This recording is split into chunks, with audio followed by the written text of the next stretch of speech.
Você quer entrar na área de programação em 2025, mas não sabe o que estudar? Calma, fica aqui nesse vídeo que eu vou te mostrar um roadmap completo para te ajudar nessa jornada.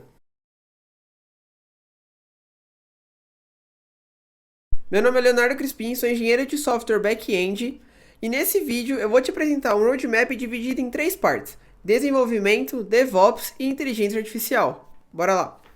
Bom, eu vou começar esse roadmap falando sobre desenvolvimento. Então, o começo de tudo aqui é estudar lógica de programação. Então, é você entender como é que a programação funciona, o que, que é uma variável, o que, que é um loop, o que, que é uma condição. Então, é entender aqui, e aqui eu falo da parte teórica mesmo, tá? É ler e entender o que, que é cada um desses termos aqui que eu estou dizendo, para que serve, quando você utiliza, é a parte teórica. Depois, o que, que eu recomendo? É você escolher uma linguagem de programação e trabalhar com essa linguagem. Então, não adianta aprender 5 linguagens de programação diferentes. Não. A ideia é você escolher uma e focar. E aí pode ser Java, Python, JavaScript, enfim, aqui você se identificar melhor, achar mais fácil ali de começar a praticar. E aí você vai começar a escrever, sair da teoria e entrar já na prática para entender como é que você implementa, né, essa parte lógica, traz para o prático na linguagem que você escolheu. Então, por exemplo, eu vi ali o que é uma variável. Como é que eu crio uma variável em Java? Como é que eu vou trabalhar com essa variável? Como é que eu atribuo um valor na variável em Python, por exemplo? Então você começou ali a entender melhor como é que funciona o código ali, como é que você armazena os valores, trabalha com valores e tudo mais. Após isso, eu recomendo estudar estrutura de dados. Pode ser que durante os seus estudos, aqui na parte de lógica de programação, você já vai ver sobre estrutura de dados, né? Se eu estou estudando um loop, eu preciso fazer um loop sobre algum tipo de estrutura ali. Então, é um array. Beleza, mas agora eu sei o que é um array, mas o que de fato ele faz por baixo dos panos? Como é que funciona um array? Uma lista ligada? Uma tabela hash? Qual que é a diferença entre eles? Quando que eu utilizo um? Quando que eu utilizo o outro? Tá? Então aqui você já vai ter uma noção maior de como escrever um código ali, de como funciona a estrutura de um código, das estruturas de dados, como é que você armazena valores, como é que você trabalha, acessa esses valores, faz uma alteração, enfim. Então aqui você já sabe, né? Até esse ponto aqui, você já sabe, já escreveu aqui, né? O seu primeiro código, já está trabalhando com ele, já está trabalhando ali com a linguagem que você escolheu, já está se familiarizando e entendendo melhor da lógica como um todo, tá? Então aqui é muito importante saber as diferenças das estruturas de dados, porque isso daqui cai em entrevista de emprego, tá? Por quê? Porque muitas das vezes vocês vão ter que lidar, né, com algoritmos, né? Então, aqui você vai estar trabalhando já. Quando você chegar nessa parte de algoritmos, você vai estar trabalhando em cima de estrutura de dados, de variáveis, de loops, condicionais, enfim. Então, aqui é tudo um passo a passo. Então, quando você chegar aqui em algoritmos, eu quero implementar um algoritmo de busca, eu quero implementar um algoritmo de ordenação. Então, você vai estar trabalhando em cima de estrutura de dados. Então vejam, é um passo a passo ali para você chegar. E aqui em algoritmos, fundamental, algoritmos de busca, algoritmos de ordenação e Big O Notation, tá? Tempo de execução, espaço na memória, quando que eu utilizo o algoritmo X, quando que eu utilizo o algoritmo Y, quais as suas vantagens, as diferenças. E aqui, pessoal, é muito importante praticar, fazer muito exercício, é cansativo, é desgastante, pode se tornar ali chato, mas é fundamental. Isso daqui é a base. É a base. E vai cair em entrevista de emprego. E não importa o nível, tá? Isso daqui vai cair. Então, aqui é a base. E aqui eu recomendo para vocês praticarem, né? O LeetCode. Tem diversos exercícios lá no LeetCode, tá? Com vários exemplos para você praticar, desde do nível fácil até o difícil. Então é muito importante isso daqui, praticar, ficar repetindo. Eu já tenho uns anos aí de experiência, já estou na área há um bom tempo e eu ainda faço um exercício ou outro ali no LeetCode de vez em quando para praticar, para manter o cérebro ali com um raciocínio rápido, tá? Então é muito importante aqui, né? Então essa parte aqui é a base. Bom, seguindo aqui, eu coloquei esse traço aqui, por quê? Porque agora você já está escrevendo já escreveu os seus primeiros códigos ali, já está entendendo como é que algoritmos funcionam, uma estrutura de dados e tudo mais, só que agora é ir para o próximo nível, tá?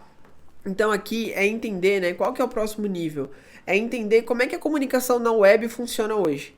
Então aqui é estudar sobre o protocolo HTTP e APIs, tá? Então o que que é uma API, o que que é o protocolo HTTP, para que serve, como que eu crio. Então assim, você vai criar uma API, tá? Uma API REST, bonitinho, na linguagem que você escolheu. Mas o que que é uma API? Tá? Por que eu preciso criar essa API? Para que serve? Então, esses pontos, veja, eu sempre comento aqui que antes de você sair escrevendo o código ali, é preciso que você entenda o que você está fazendo e para que serve.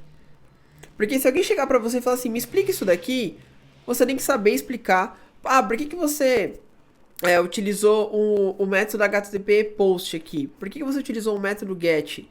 Você tem que saber, tá? É importante isso. Então aqui, dois pontos fundamentais, protocolo HTTP e APIs RESTful, entender para que serve e como que cria isso, né? Como que você vai criar uma API na linguagem que você escolheu. Então, pô, como é que eu vou criar aqui uma API em Java, Python e tudo mais. Então, aqui é fundamental você entender como é que a comunicação no web funciona hoje. Bom, você já criou a sua API, tá? Já está ali enviando informações para a sua API, para o servidor, já está consultando informações, mas agora a gente precisa avançar um pouquinho. Então, o próximo passo é banco de dados. Banco de dados. Então aqui, né, é tanto o banco SQL quanto NoSQL, tá? Então por que eu falo por que o próximo passo é banco de dados? Porque veja, você já criou a sua API, ela já está funcionando, você já está enviando informação e já está consultando informação, deletando, enfim. Beleza, mas agora você precisa de alguma forma salvar essas informações em algum lugar, né? Então você vai trabalhar com banco de dados. Então o que é um banco de dados SQL? O que é um banco de dados não SQL? Quando que eu utilizo um? Quando que eu utilizo o outro? Quais as diferenças? E aqui você vai complementar a sua API conectando ela com o seu banco de dados, tá? Então, pô, eu tenho uma API agora que eu consigo enviar informações, consultar informações de um banco de dados. Então vejam, você está começando a completar ali a parte do desenvolvimento web. Porque a internet funciona assim, basicamente, né? Você tem serviços, você tem APIs, tem banco de dados, a gente envia informação, consulta informação, salva. Enfim, todo esse fluxo, você está complementando a sua API agora com um banco de dados, tá? Então aqui é fundamental entender banco de dados, saber fazer queries ali, fazer um insert, um update, como é que você vai estar manipulando os dados dentro do seu banco, como é que você estrutura um banco de dados quando precisa estruturar, porque tem as suas diferenças ali. Então aqui você está complementando a API que você criou. Bom, na sequência aqui, né, o que eu vou colocar aqui como próximo passo? Framework, tá?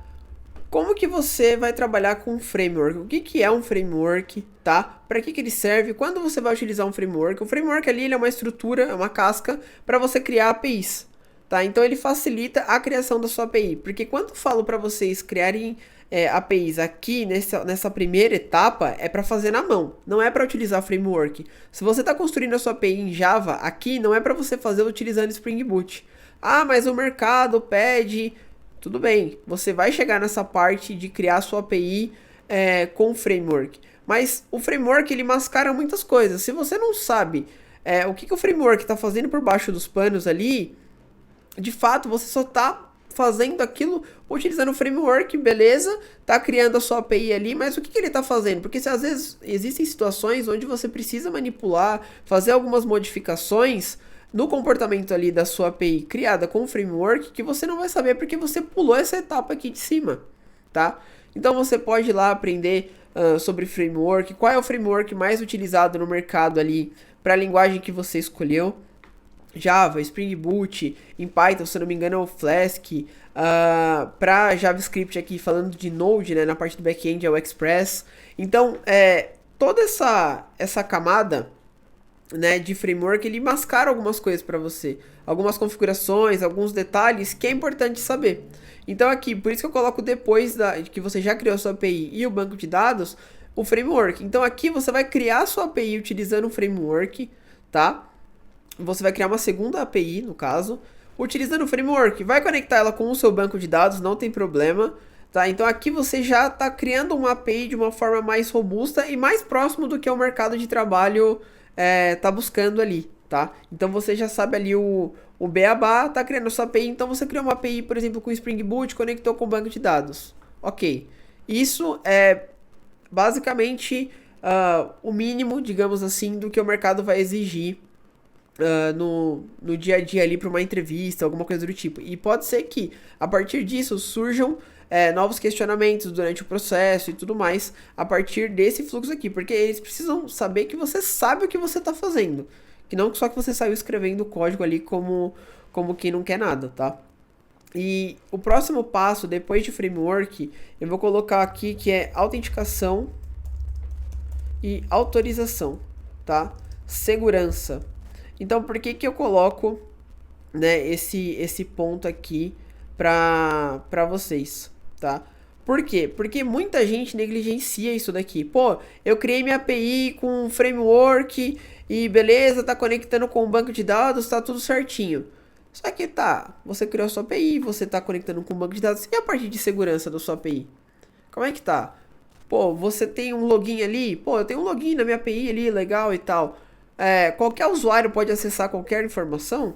Como é que você está montando isso? Como é que você está colocando? Como é que você garante que o usuário A é de fato o usuário A? Como é que você valida isso daqui? E aqui vocês vão aprender sobre, por exemplo, autenticação, autorização, token JWT, roles de acesso, níveis de acesso. Pô, isso daqui é fundamental e você complementa a sua API utilizando ou sua API escrita em framework ou, né, escrita na mão ali e tal.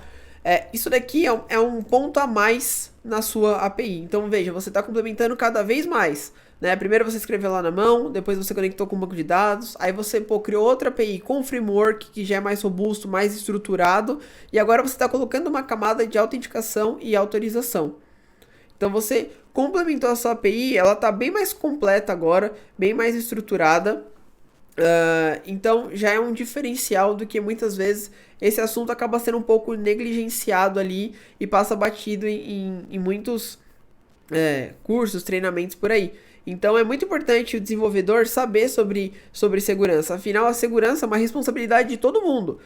Desde a equipe de infraestrutura, da equipe de banco de dados e da equipe de desenvolvimento, né? Então aqui você está complementando ainda mais a sua API. Bom, agora o próximo tópico aqui, na verdade, ele está em último, mas você pode estudar ele desde a sua criação da API lá em cima, tá? Que são testes. Tá? E quando eu digo testes, não é testar a sua API ali, fazer uma requisição para sua API. São testes unitários. Tá? E o que o teste unitário vai fazer? Ele vai garantir que o seu código não quebre dado uma alteração que você está fazendo. Você está validando trechos do seu código. Então você tem uma função ali, você tem um método que, por exemplo, soma dois números. Tá? Você tem um método ali de soma. Você passa dois valores e espera um retorno ali que é a soma desses dois valores. Básico.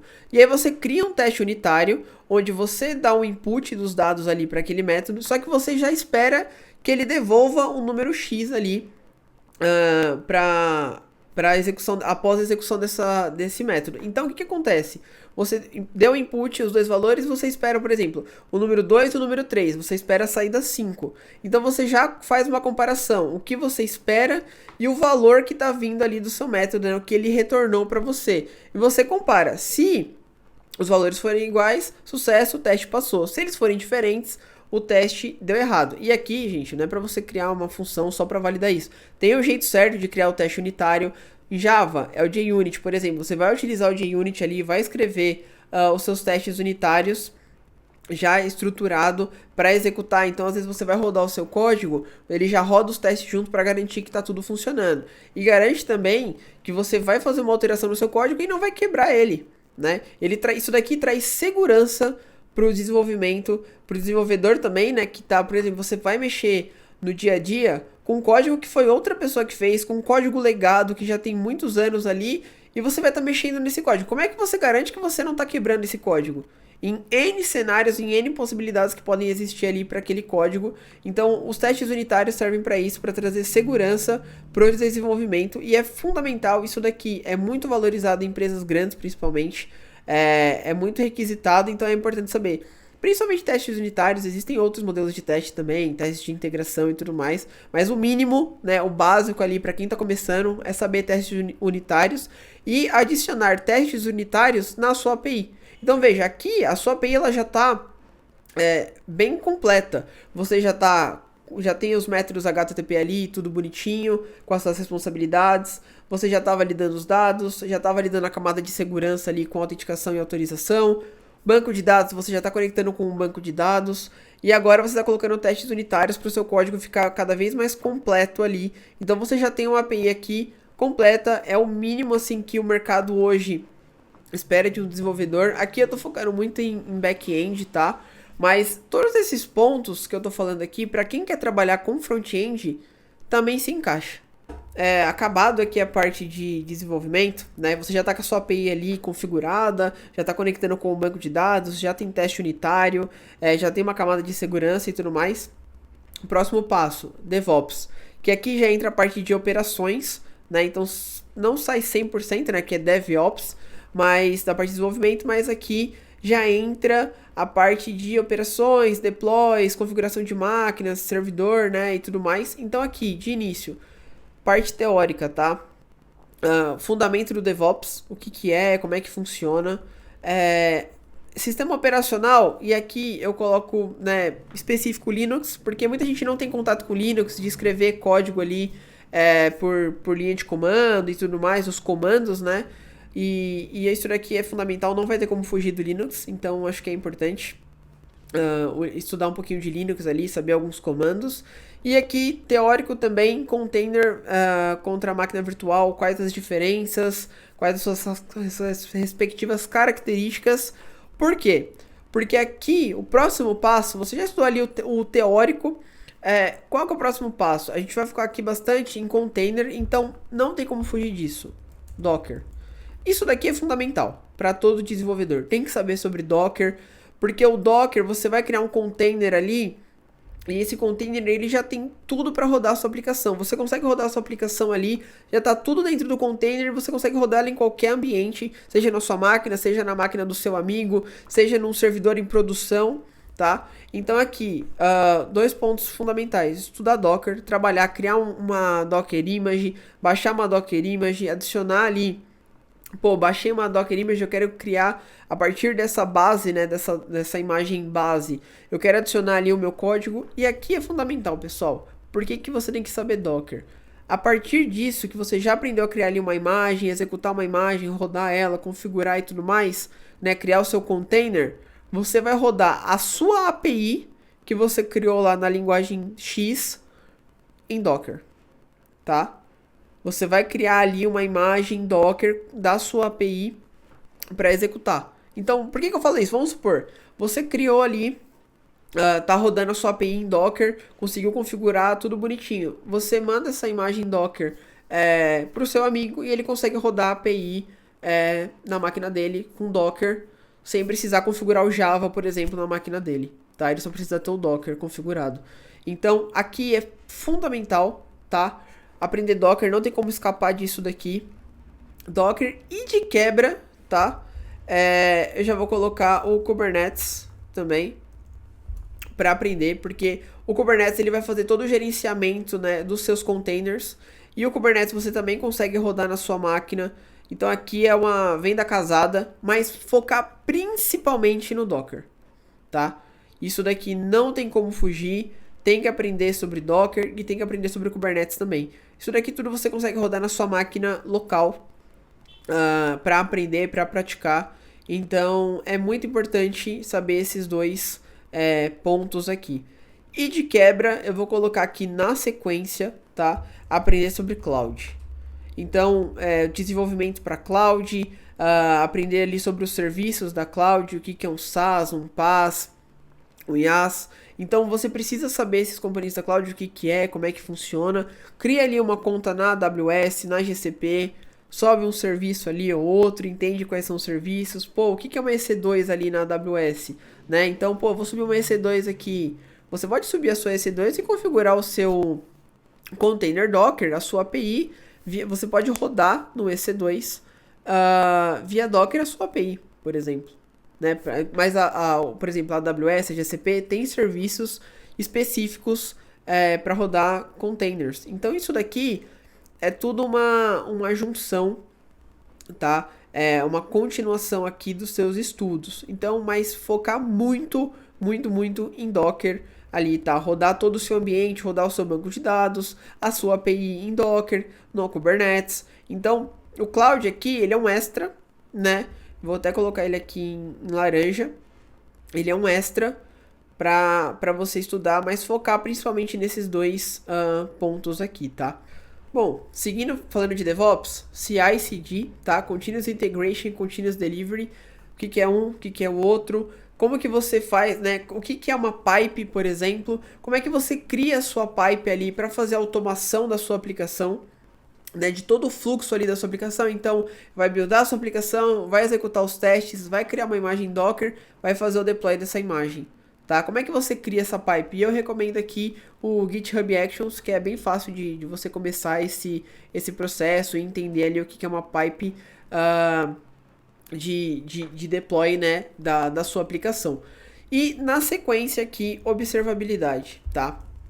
Observabilidade é fundamental isso daqui, saber como é que você trabalha com os logs, métricas, tracking de uma requisição que chegou na sua API. Isso daqui é fundamental. Você pode executar serviço, por exemplo, enviar os logs da sua API ali, né? Então, pô, chegou uma requisição, salvou no banco de dados, todo esse fluxo você pode enviar, por exemplo, rodando na sua máquina, tá? Você pode subir ali uma infraestrutura do Elasticsearch, por exemplo, com o Kibana ou Logstash para você fazer esse envio. E pode ser falando aqui, para quem não conhece ainda, pode ser que eu esteja falando grego ali, né, e tudo mais, mas você vai entender, quando você começa a entender sobre observabilidade, a importância de você ter métricas da sua aplicação, logs, tudo isso é muito importante. E por que eu coloco, falando assim, é a parte básica e tudo mais, né, é um roadmap ali para quem está começando.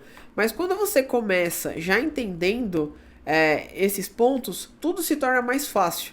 Tá? E você está cada vez mais adquirindo conhecimento e base para você estruturar a sua API e para o mercado de trabalho. Porque no mercado de trabalho, as aplicações que você vai estar trabalhando, elas provavelmente vão ter uma pipeline de CI/CD para automatizar esse fluxo.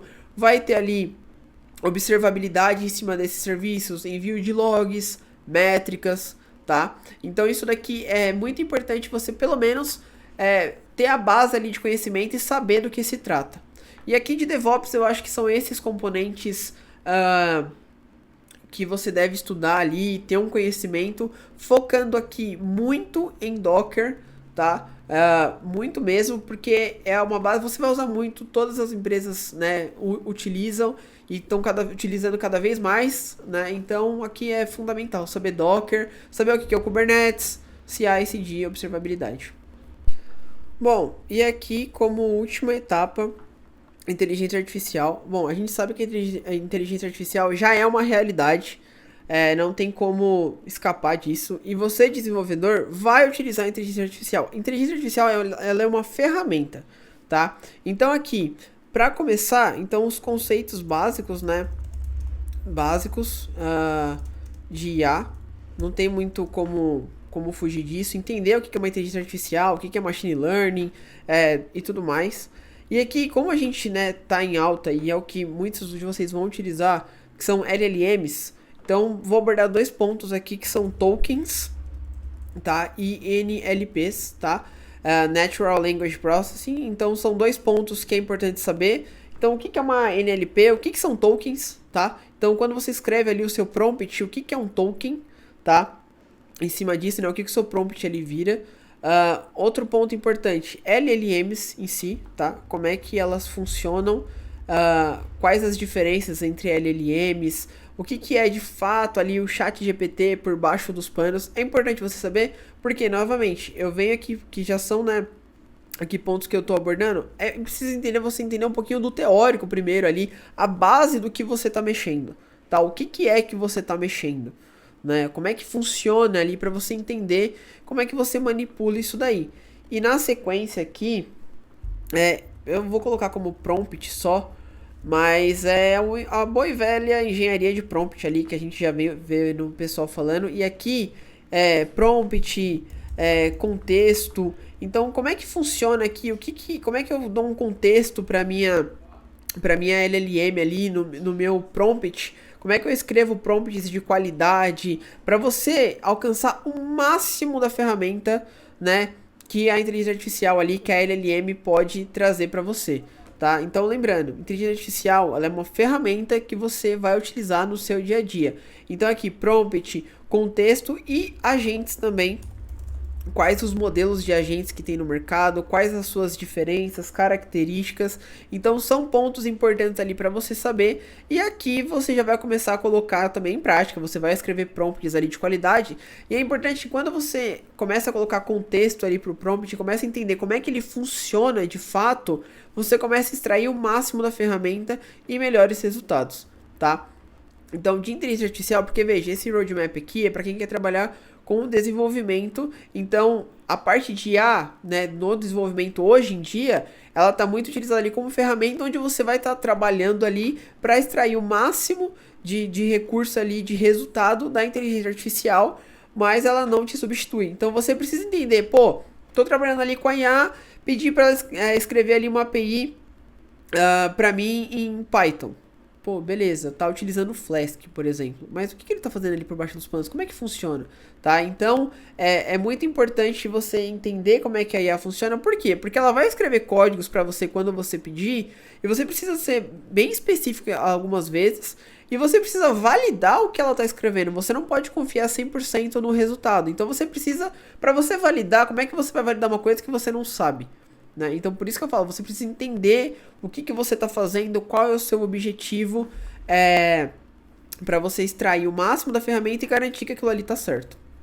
Bom, chegou ao fim mais um vídeo aqui no canal. Esse roadmap, ele é uma visão geral do que o mercado hoje espera de um desenvolvedor, tá? Eu sei que é muita coisa, mas lembre-se que programação é uma área que exige paciência, é um processo, são etapas de estudo. Não adianta pular etapas porque você vai perder coisa e vai perder fundamentos ali, o entendimento de alguns assuntos que é muito importante para você ser um desenvolvedor de qualidade, entregar bons códigos, saber o que você está fazendo, porque você tem que aprender ali e muitas vezes é uma coisa nova, então tem que ter paciência e praticar bastante, ficar praticando para que você consiga ali entrar na área e se manter na área também, isso daí é muito importante. Então, eu espero que você tenha gostado desse vídeo. Compartilha com os amigos, deixa um like aqui e nos vemos nos próximos vídeos. Até!